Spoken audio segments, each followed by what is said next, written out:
come join us as we dive deeper behind the scenes of security and cybercrime today, interviewing top leaders from around the world and sharing true cybercrime stories to raise awareness. But first, a huge thank you to all of our executive co-producers who subscribed to our Prime membership and fueled our growth. So please help us keep this going by subscribing for free to our YouTube channel and downloading our episodes on Apple or Spotify podcasts so we can continue to bring you more of what matters. This is Cybercrime Junkies, and now the show.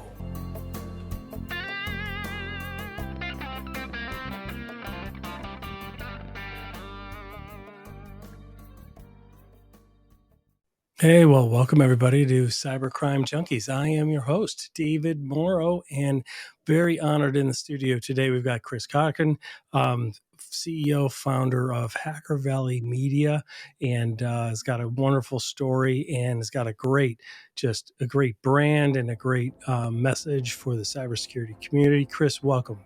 Thanks for having me, David.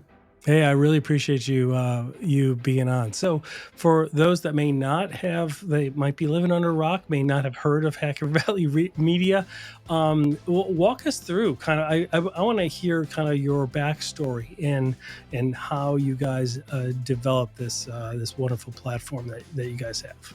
Yeah, awesome. Thanks. I started my entire career in cybersecurity. I was at the National Security Agency when I was in the United States Marine Corps, doing technical intelligence. I've gotten to do a lot of really cool things, especially in the threat intelligence arena. I've led things like security operations, security operations centers, and even detection and engineering. So I've gotten to do a lot of cool things in cybersecurity. And I would say about 2019, I moved from the East Coast to the West Coast to take a job at Netflix, leading the threat intelligence program over there. And at the time, my friend Ron Eddings, he was already in Silicon Valley, just changing the game when he was focused on doing educational videos for cybersecurity. And he had a little teeny tiny studio set up. And one day we just hopped on the mics and had a conversation. And that conversation turned into another conversation. Spark, right? You saw the spark there. Yeah, you guys are great. Like, we hold you guys up as like the gold standard for what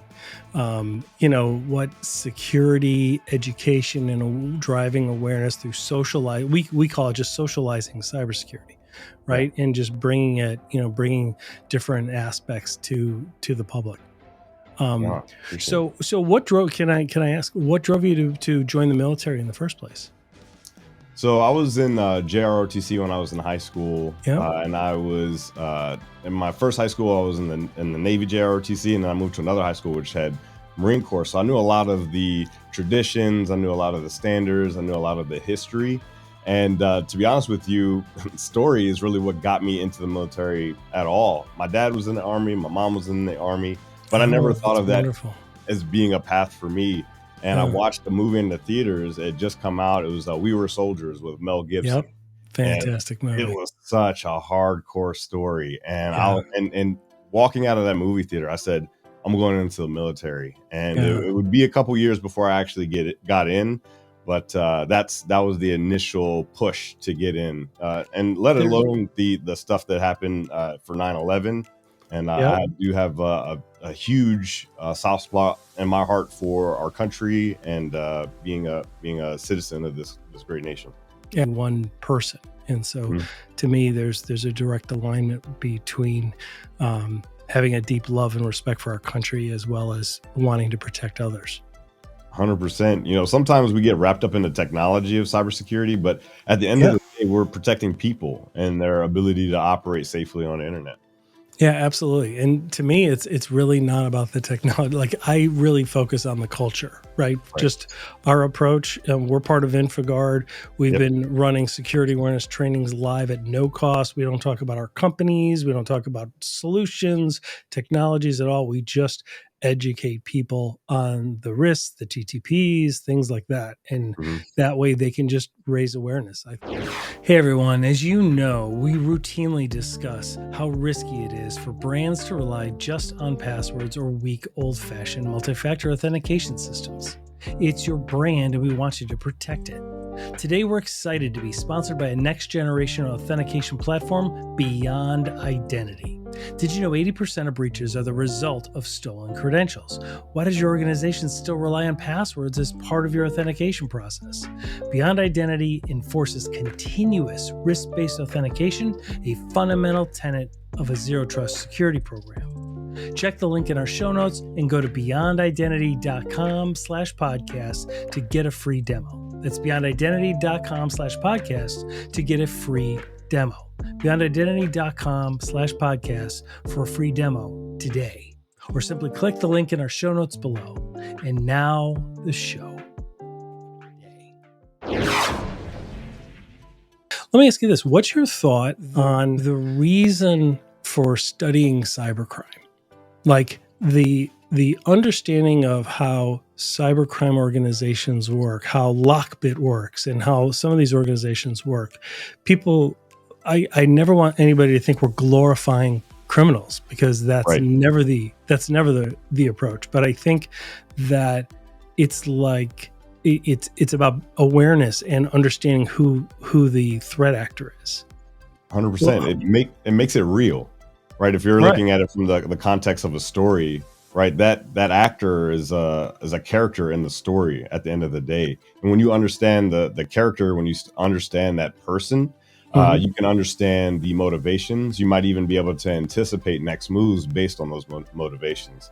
I spent a lot of time in threat intelligence, so really understanding like what is driving folks to do some of these crimes, right? Because you have folks that are interested in doing it for criminal activity, right? Espionage, or even like hacktivism from, absolutely fewer and far between these days. But I would say that those are some of the things that are driving folks to take these actions. And the more you understand that, the more of that story you're able to tell, and then base your decisions and actions off that story.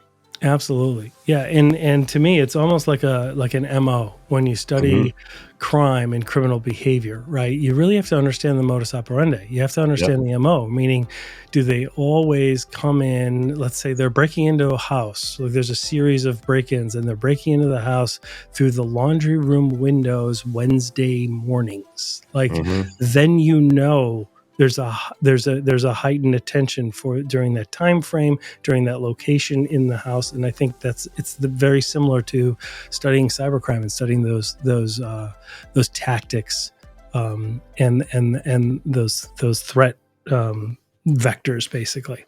100%. So for instance, if you look at the Lazarus Group, which is tentatively tied to the Bangladesh cyber heist. And the Sony 2014 breach, which was our very first episode, because I had all these questions of, was it really Lazarus? Could it have been somebody from the inside? How could they have done it totally by themselves? We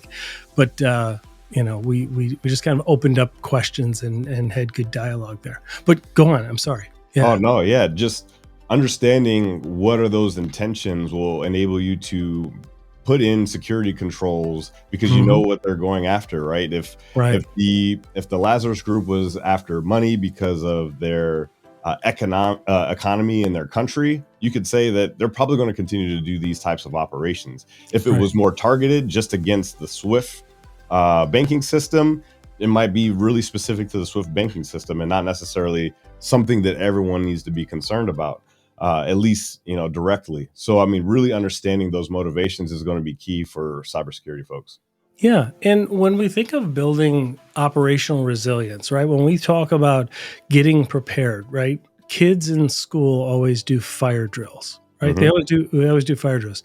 Yet businesses, especially small, mid-sized businesses, they rarely will practice a data breach. What happens? Who knows? Who does what? Who does? And it's the equivalent in my mind to simplify things, because to me, there's great sophistication in simplifying things, right? Like, I always think of the Dairy Association was going down until they came up with Got Milk, and then the sales went up, right? Like, simplifying, it doesn't even talk about the product, talks about the absence of the product. But the point is that simplifying things really helps people understand, and it connects, it resonates with people.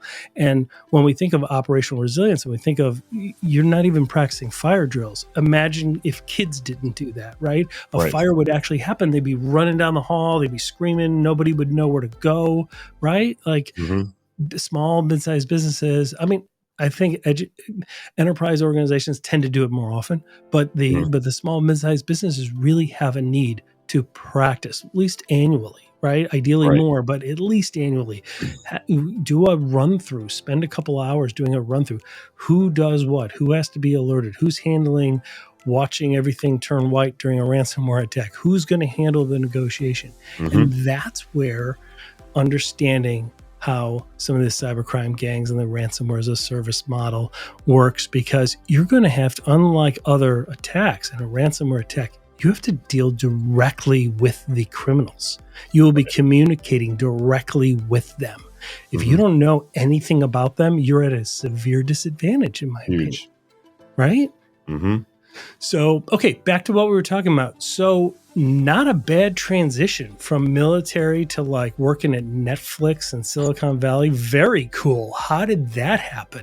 Like, there's so we one of the things we try and do is we want to help people understand how cool cybersecurity is, and there's so many Yeah. different ways. If you don't know how to code, you're not technical. There's still a place in this field for you, right? Like, but walk us through that. And we get a lot of people coming from the military for Mhm. what we talked about earlier, right? That greater vision of to serve and protect, but also there's some wonderful skill sets that you learn in the military sector that you don't in the private sector, or don't from just going to college and getting a 4-year degree.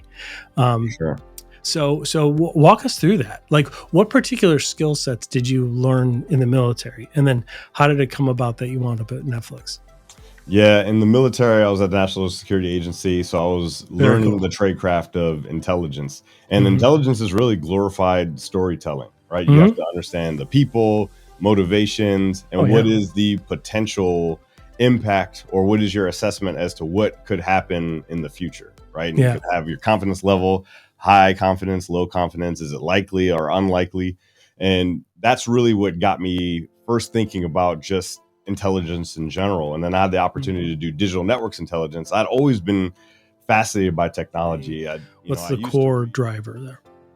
We want to really push the boundaries of creativity and cybersecurity. I think there are plenty of creative people in cybersecurity, but I think Hmm. sometimes we forget that we can use that creativity. We can use that childlike wonder in our day-to-day jobs. So that's what we're trying to inspire people to think differently, to learn, not through just like information getting crammed down our throats, but to learn in an entertaining way. So we always talk about edutainment, right? Education and Right. entertainment.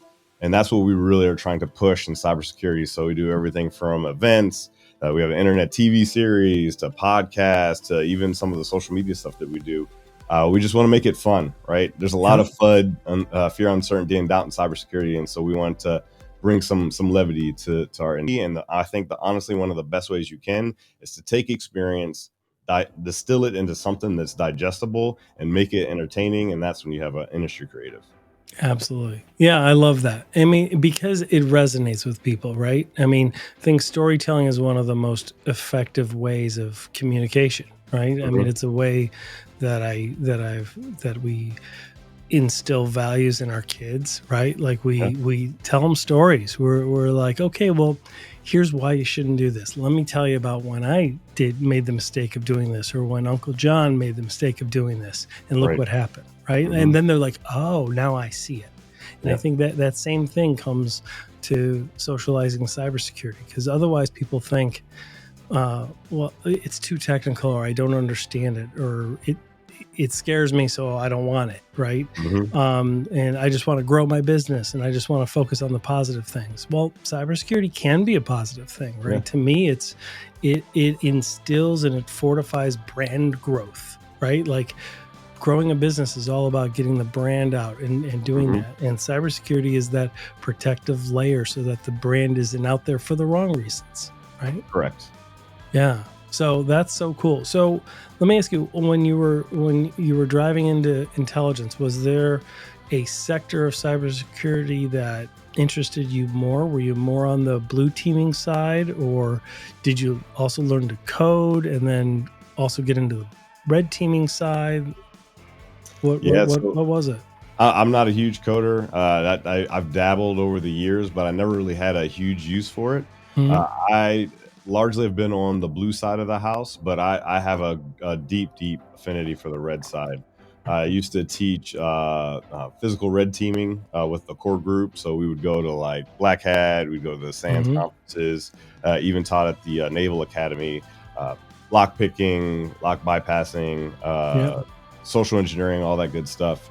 And I love both. And so my favorite thing to talk about, honestly, is purple teaming. And I think Right. it's getting better. Some people are like, "Oh, purple teaming, what is that?" Right? But Yeah, you guys recently had Meryl Vernon on. yeah, We had Meryl Vernon on a couple months back too, and I mean, she is like a one person purple team. Like it is awesome. yeah. So walk us through that. Like, what's the benefit to an organization for engaging with purple team activities? Yeah, the more you could break down the walls between silos, the better. If you have your blue Absolutely. team operating on its own and then the red team's operating on its own and they never have a conversation, you're missing a Right. huge opportunity. The way I ran my first purple team was, you know what, I'm going to bring in a blue teamer and I'm going to just have them sit as an observer in the red teamer room. Like they won't be able to participate in the actual engagement, but just to sit here and listen to how they're actually strategizing. Imagine being able, as an intelligence analyst or even as a cybersecurity practitioner, being able to sit in a room with an attacker and just listen to how they think about attacking your organization. I mean, it just gave such incredible knowledge that was Incredible useful knowledge. immediately. So I Hmm. say that really bringing those two sides together is when you have that iterative improvement in your cybersecurity posture. Yeah, yeah, yeah. The inner improvement in the cybersecurity posture is spot on, I think. I mean, when we think about it provides actionable intelligence, right? Like Mhm. it's not just the intelligence gathering and the monitoring that the blue team does and not just the execution that the red team does, but having that purple team engagement allows them to actually apply both. 100%. Yeah, that's so cool. That's so interesting, and I think it's something that a lot of businesses, especially small to mid-sized businesses, don't really even understand what it is, right? Mhm. So kind of like educating them and socializing it in practical examples really helps. Mhm. Yeah, that's great. So, um, as people migrate into cybersecurity, and there's one of the biggest questions. There's always like, what cert do I start with? Like, where do I begin? What's the advice that you usually give? I'll try to keep this short, but I created a framework called Exist, and it's specifically for finding your path in whatever it is, whether you're talking about sports, hobbies, cybersecurity, or career. And it's an acronym. The EX is explore, right? Dabble in Okay. a bunch of little things, get exposure, right? I'm putting my middle daughter, through a lot of that exposure now when it comes to sports. We tried a lot of different sports, and she hasn't found that thing that just gives her that spark yet. So we're going to Yeah. continue to push into different arenas until she says, "This is what I want to do. This is where I Right. want to Something spend my that they're naturally good at, or something that they're passionate about, as time." well as something that they enjoy doing. 100%. Yeah. And then once you find that thing, immerse yourself, right? So if Yeah. you're looking in cybersecurity and you're like, you know what, I really want to get into this red teaming stuff, immerse yourself in that world. It's a whole other world that many of us won't even see. There's characters and people and information and communities. Yeah. Just sit in the room. You don't even have to do anything but sit in the room and immerse yourself. And you'll start to pick things up even through osmosis. You go from immersion, which is the I, and you go to S, which is the study. That's the practical application of this. So get Yeah. your hands dirty, do the labs, do the CTFs, read the books and study. And then that final, that T is that translator transform. And that's when you take all the stuff that you've done, the practice, the learning, the studying, and all that stuff, and you're going to apply it to either your job. Maybe you're going to teach others. You're going to teach kids. You're going to change your organization for the better. That's kind of like the pathway to really stand out in cybersecurity. Yeah. That's fantastic. Where'd you come up with the framework? Exist. I came up with it during COVID. Ron and I, we do Oh, think weeks about twice a year where we kind of disconnect from everything. We halt production. We just kind of get out time of the for critical thinking, right? Like it's thinking, strategizing. absolutely the best Mhm. ideas come from those times, I think. 100%. We were just sitting in my garage, just chatting, and the entire framework just popped into my mind because a lot of folks were stuck in their homes. They were like, there's nothing I can do. There's nothing I can do. But I was thinking, there's so many things you can do, right? Right. There's Great time no, to learn. It's a great yeah, time for learn, professional development, try right? different things, Yeah. get deep into something. You could dance, you could bake bread. I think a lot of people did that. There's Yeah. so many things that you can explore and like really dive deep and develop an expertise in something relatively quickly if you had that focus on it. Oh yeah. That's fantastic. I love that. So I'm gonna steal that. Hope you don't Feel mind. it, take That's it. great.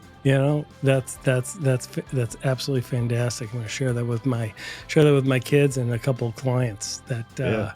that I have in mind. That's fantastic. So let's talk about. I think you guys recently had a episode on this. We've had several episodes on it too, about cybersecurity in small business, small to Hmm. mid-sized business, Yeah, and it's really a challenge, isn't it?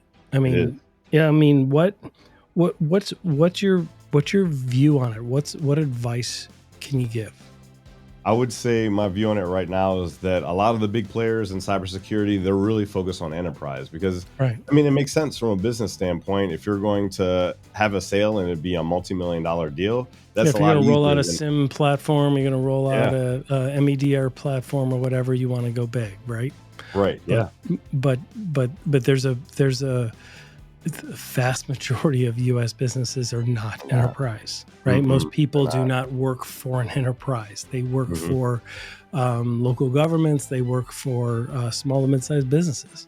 Yeah, and it is hard to scale for those companies. Like it's easier to manage 3 clients than it is to manage 300 clients. So Right, I understand that from a business perspective. But now there are new companies coming out that are really focused on the SMB market, and I right, think it's about time. But they're up against a stacked deck. You have new automation for attackers, so now attackers don't necessarily have to manually attack different companies. They can right. attack everybody at scale, so they Yep. are getting hit with the same attacks that the big folks are getting attacked with. So I think that's the situation that SMBs are in right now. Oh yeah, I mean, I was talking with John DiMaggio on his Hmm. research in Lockbit, and he's Yeah, like, yeah, they can do spear phishing emails, they can do that, but they don't need to anymore. With like Lockbit Black, it'll just go and scan and find the vulnerability and launch. And I'm right. like, holy cow, it has gotten so sophisticated now. It's easy. Well, it's So unfortunate. let's break it down. Small and mid-sized businesses. First, let's define terms, right? Like Mhm. how do you define like a small and mid-sized business, just so that we're all on the same page? I would say a small to mid-sized business is anywhere from a company of one all the way up through like maybe 1,000. And I'm sure there's like a technical definition of what a SMB is, No, but that's how I view it too, yeah, right? Like in anywhere like a 250 employee manufacturing company, right? A right. 700 employee, auto parts maker. You Yeah. know what I mean? Like that all the way down to the 15-person law firm or the Hmm. 25-person medical practice. Like things Yep. like that. Those are all small businesses, Yep. right? 100%. And most of them have no idea about cybersecurity, or You they get played by vendors, right? And they have know? disjointed ad hoc systems that don't help anybody. Yep, and they're trying to meet whatever specifications they have to for their contracts, and that's about it. Right. Yeah, they want to do the bare minimum because it's not something that they really think that they're a target. Right. And what would you say to them? Like, I would what would say you say to a small business? Because I know what I say literally to them. But everyone's a target. yeah, Everyone's a target. If you have money in the bank, if you have data, you're a target. yeah, and I don't think that they realize that by being small, you could have a huge customer list. You have Mhm. intellectual property. You have individual employee information, healthcare, finance, HR information, tax information. But there's a lot of small businesses that we've met that are sitting on a treasure trove of data, and Mhm. and they don't look at data like data. They look at it like it's just words or numbers or codes on an Excel spreadsheet. It has no value, right? Right. And it's like if you thought about data like it was money, and money is just the paper reflection of value, right? Like your data has a lot of value. Hmm. It can destroy a brand. It can build up a brand. Like it's so important today. Um, one of the things that we do when we're talking to small business, I wanted to get your take on this, is we really kind of educate people the difference between IT and security, Hmm. because a lot of small business owners don't even understand that. They just think Bob, my guy, who's a brilliant guy, and Bob is, like, don't get Hmm. me wrong, Bob is brilliant. Bob is excellent. He's Right. got me. He's got Hmm. my security. He makes sure when we get a new employee that the PC is up and it's imaged and it's working great and everything else. Right. Bob's the guy. What's the what's the problem with that model? It's such I, an obvious question for you and me, but I wanted to yeah. ask it for you. No, no, absolutely. IT makes things work. Security makes things safe. Yeah, exactly. Right. And they're really different functions, right? Hmm. They're completely, like, when I think about it, even my own team members, they're like explaining to me the difference in how I communicate that. I go, think of our own organization. I work for a North American MSP that's also an MSSP. Hmm. The engineers in both the ethical hacking group, the SOC, they don't sit where the knock is and where the other field engineers are, right? Like different Hmm. divisions, different skill sets, different certs, different tracks, everything. Yep. And so, like, think of it like that. Like, there's some that are focused on, like, keeping servers, things like that online, making sure it's healthy, making sure things are productive, making sure that business is operating, right? That technology basic garden variety day in and day out operations doesn't break down so it gets in your way, right? Hmm. That's the IT part, right? Right. And then security is the other part. Yep. Exactly.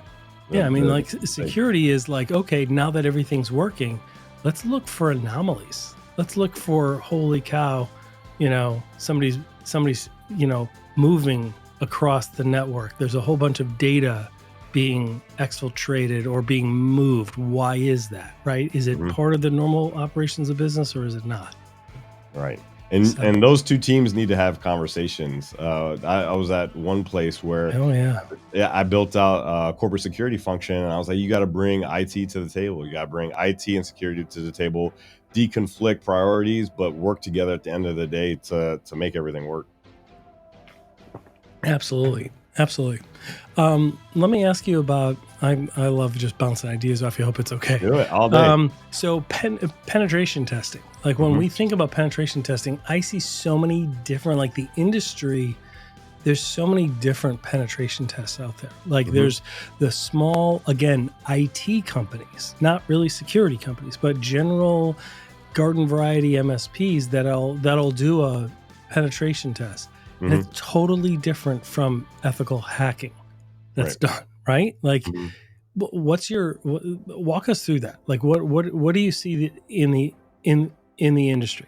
Right. So you have like a big umbrella of like offensive security, right? Right. And then you have the subcomponents where you could look at pen testing, penetration testing, and you Mhm. could look at something like a red teaming. Right. Penetration testing, you're really looking for all of the holes, as many holes as Right. possible for an application. Maybe it's for a specific thing, maybe it's a server, maybe it's a device. Uh, Red teaming, you're looking for actions on objective. You're looking for Right. one pathway to get to an objective just to see if you can do it. And so I It's almost think like a capture the sometimes, flag game, right? Like, exactly, after yeah, flag game. right. Like, we have some. Here's a box of intellectual property. It's housed somewhere. We're not telling you where. See if you can get it. Yep, exactly. You know, and then they go through and they find it always, and then you're like, wow, we didn't know about that.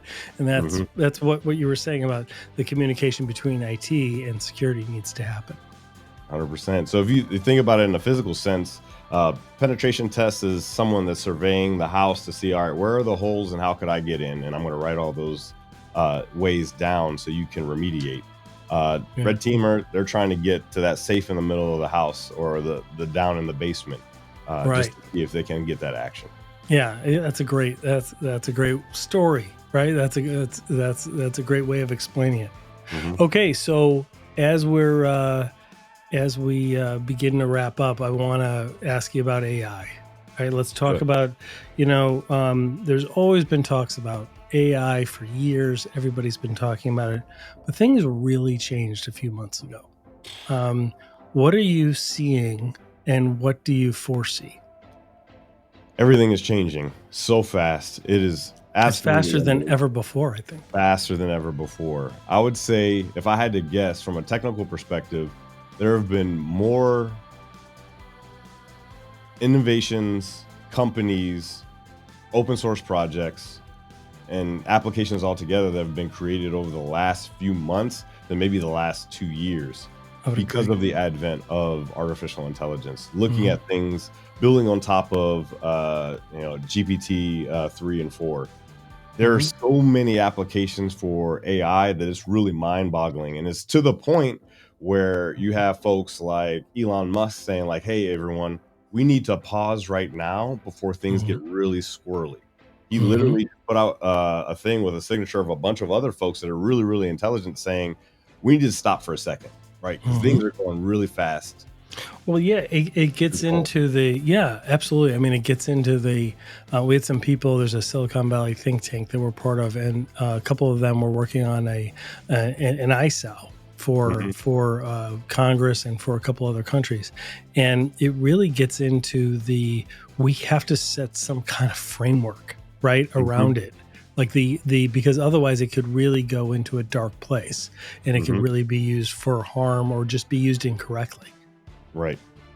You Because know, when you have the good folks that are focused on capitalism and innovation, but mhm. the same technology is also being used for evil, for bad, Right. for malice, Yep. and we might not even be thinking about those applications. We might not even be Exactly. thinking about that stuff. So I think that's what's really, in the back of my mind from that perspective. Yeah, we really have got to like have some and I'm never really in favor of a lot of regulations Right. and restricting capitalism in any way. Like I'm Mhm. absolutely a staunch opponent of that.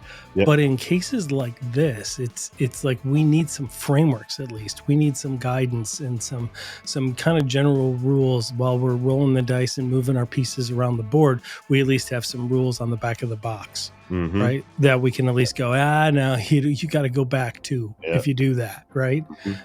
There's got to be something, and I don't. I mean, there's been AI for a while. I mean, Mhm. Watson, IBM's Watson, Yep. right? We saw that on the Jeopardy. Like it got socialized pretty well, but it's never been mainstream Mhm. until like Chat GPT, when every kid is able to just like get an account and log in, like they're writing their papers through it and Yeah. everything.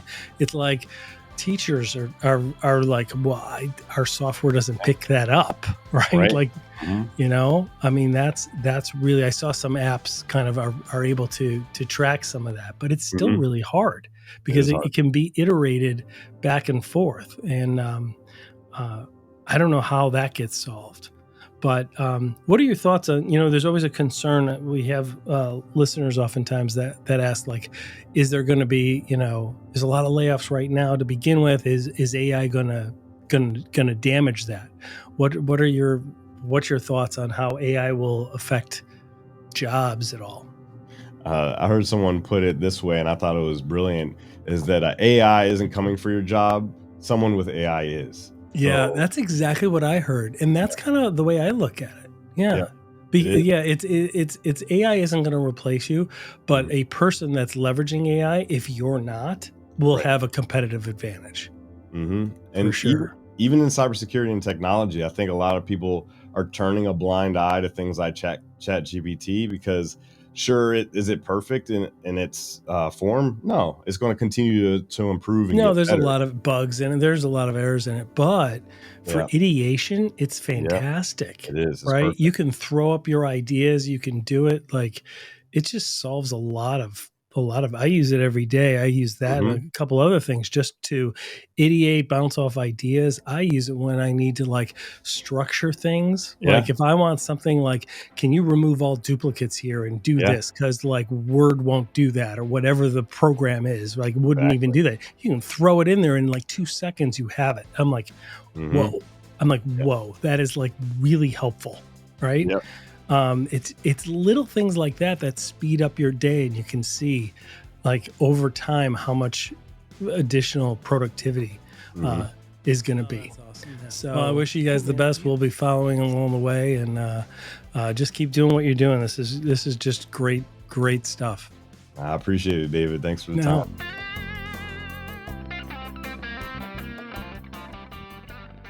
Well, that wraps this up. Thanks for joining, everybody. Hope you got value out of digging deeper behind the scenes of security and cybercrime today. Please don't forget to help keep this going by subscribing free to our YouTube channel at Cybercrime Junkies Podcast, and download and enjoy all of our past episodes on Apple and Spotify podcasts so we can continue to bring you more of what matters. This is Cybercrime Junkies, and we thank you for joining us.